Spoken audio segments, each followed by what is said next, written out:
On August 6, 1890, William Kemmler became the first person in history to be executed by electricity. He was a 30-year-old grocer from Buffalo, convicted of taking the life of his common-law wife. The state of New York had recently adopted electrocution as a new method of execution, promoted as a cleaner, more civilized form of ending someone's life. At Auburn Prison, officials invited reporters, doctors, and scientists to witness the debut of modern justice. Kemmler was strapped to a heavy oak chair, his head and spine fitted with copper electrodes, coated in brine-soaked sponges. He looked around the room and sat quietly. When the switch was thrown, a surge of 1,000 volts hit his body. Witnesses later said his entire frame snapped rigid, fists clenched and eyes wide. He let out a strangled gasp as electricity tore through his muscles. He convulsed and fell silent. After about 20 seconds, the current was cut, but Kemmler was still alive, his chest moving faintly. The guards panicked. The warden shouted for more voltage, this time at 2,000 volts. The switch was thrown again, and smoke rose from the electrodes at his head, and a burning smell filled the room and spread through the crowd as his body twitched uncontrollably.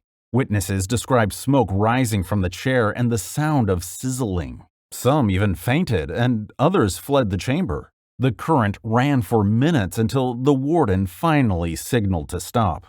The first humane execution by electricity had proven that this new method could do the job in the end, but the results were more shocking than expected. In 1879, Wallace Wilkerson was sentenced to death in Utah Territory for abruptly ending someone's life. Under territorial law of the time, a condemned man could choose the method of his execution, hanging or firing squad. Wilkerson chose the latter, probably because it was seen as a quicker and more honorable way to go. At sunrise on May 16th, he was led to a small prison yard near Provo. The guards tied him to a wooden chair, pinning his arms to the armrests with leather straps. A white target was pinned over his heart. He declined the blindfold and sat quietly, waiting for the order. When the command was given, 4 marksmen fired, but something went wrong. None of them struck his heart. One shattered his arm, another tore through his side. He gasped and twisted violently, but remained conscious. A red stain spread across his shirt as he fought to breathe. Witnesses said the scene lasted several minutes. Wilkerson moaned and pulled against the straps, his body shaking with every breath. A doctor approached but could do nothing. Gradually, his movement slowed and then stopped. The botched execution horrified even those who had condemned him. Newspapers called it a ghastly spectacle, and people began questioning whether this method of execution, once thought to guarantee a swift and clean end, should ever be used again, because, as Wilkerson proved, they sometimes miss the mark. On April 29, 2014, Clayton Lockett was strapped to a gurney inside the Oklahoma State Penitentiary in McAlester. It was the first time the state would use a new, untested combination of substances: midazolam, vicuronium bromide, and potassium chloride. Officials claimed it would bring a quick and peaceful passing, but they were wrong. At 6:23 p.m., the injection began. The first substance was a sedative, meant to render him unconscious, but the IV line in his arm had been inappropriately placed, leaking the chemicals into the surrounding tissue. Within minutes, Lockett began to tremble. His head lifted from the gurney, his eyes opened, and he tried to speak. Witnesses heard him mutter, "Man," before he clenched his teeth and began to struggle. The second and third substances entered his system while he was still aware. His body twisted violently. He groaned and tried to rise against the straps as the chemicals burned through his veins. It was only then that the prison doctor realized the IV had failed, but it was too late. Officials lowered the blinds to block witnesses from seeing the rest. For 43 minutes, Lockett gasped and writhed before suffering a heart attack. By the time they reopened the curtain, he was still and silent. The state called it an IV failure, and it was supposed to be painless, but they clearly missed the point and the vein. On February 21, 1930, Eva Dugan was led from her cell at the Arizona State Prison in Florence. She was 52 years old and a former housekeeper, convicted of taking the life of her elderly employer, a rancher near Tucson. She was the first woman to be executed in Arizona, and after what followed, the last to be hanged there. Just after dawn, guards escorted her to the gallows built in the prison yard. She wore a plain blue dress and stood quietly as the black hood was placed over her head. A crowd of reporters and witnesses gathered at the fence, watching in silence. The noose was adjusted around her neck, and the trap door was released. What happened next horrified everyone present. The drop was miscalculated. Instead of breaking her neck cleanly, the force of the fall tore her head completely from her body. The head rolled across the platform and came to a rest near spectators' feet. Her body swung and convulsed violently on the rope for several seconds before it finally went still. People screamed and ran from the yard. At least one reporter and several spectators fainted. The warden called it the most ghastly thing I've ever seen. Eva Dugan's death caused an immediate outcry. To get ahead of things, the Arizona legislature soon abolished hanging, replacing it with the gas chamber.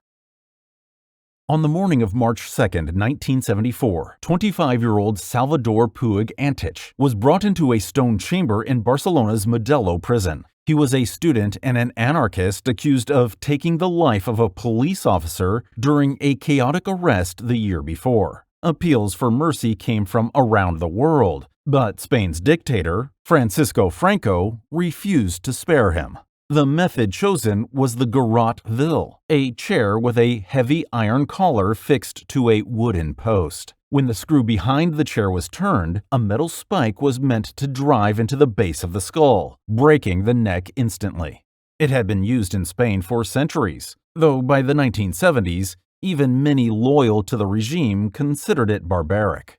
Puig was seated on a stool and strapped down. The collar was clamped tight. A priest murmured prayers over the convict. When the executioner turned the screw, something went wrong. The iron bolt jammed and the spike missed the base of the skull, and instead pressed deep into the back of his neck without severing the spinal cord. The collar began crushing inward. Puig's head was forced forward against the iron ring, and witnesses saw him gasp and struggle as his face turned purple. Many of the guards had to look away. The executioner stopped, adjusted, and turned the screw again, each movement tightening the collar further. For several minutes, he worked the jammed screw in small, jerking motions until Puig's body finally went limp. Officials later claimed it had been a clean procedure, but those present described it as prolonged and agonizing. A real screw-up. In 1803, the town of Parramatta, just outside Sydney, Australia, gathered to watch the hanging of a convict named Joseph Samuel. He was just 22 years old and convicted of taking the life of a constable during a robbery. Public executions were common in the colony, and this one followed the Old English style. The condemned man stood in a cart beneath a wooden beam, a rope looped around his neck. When the signal was given, the horse would pull the cart forward, leaving him to hang. Samuel was brought out with two others. The first two men were hanged without incident. Then the cart was rolled under Samuel. The rope was adjusted, and the signal given. The horse moved forward, and the rope snapped. Samuel fell heavily to the ground, gasping and dazed, but alive. So a second rope was fetched, the cart brought back, and Samuel put back on top. Round 2. This time the noose slipped loose as the cart moved forward, dropping him again. Third time's a charm. A third rope, brand new, was tied in place. The cart rolled forward once more, and again the rope broke clean through, just like the first. The crowd erupted in shouts, some calling it divine intervention. Samuel's neck was bruised and bleeding, and he could barely breathe. The governor declared that the repeated failure of the execution was an act of providence, and that it would be against divine will to try again. He halted the execution and commuted the sentence. Joseph Samuel was returned to prison, alive, trembling, and forever marked by the ordeal. The execution turned out to be a real pain in the neck for everyone involved.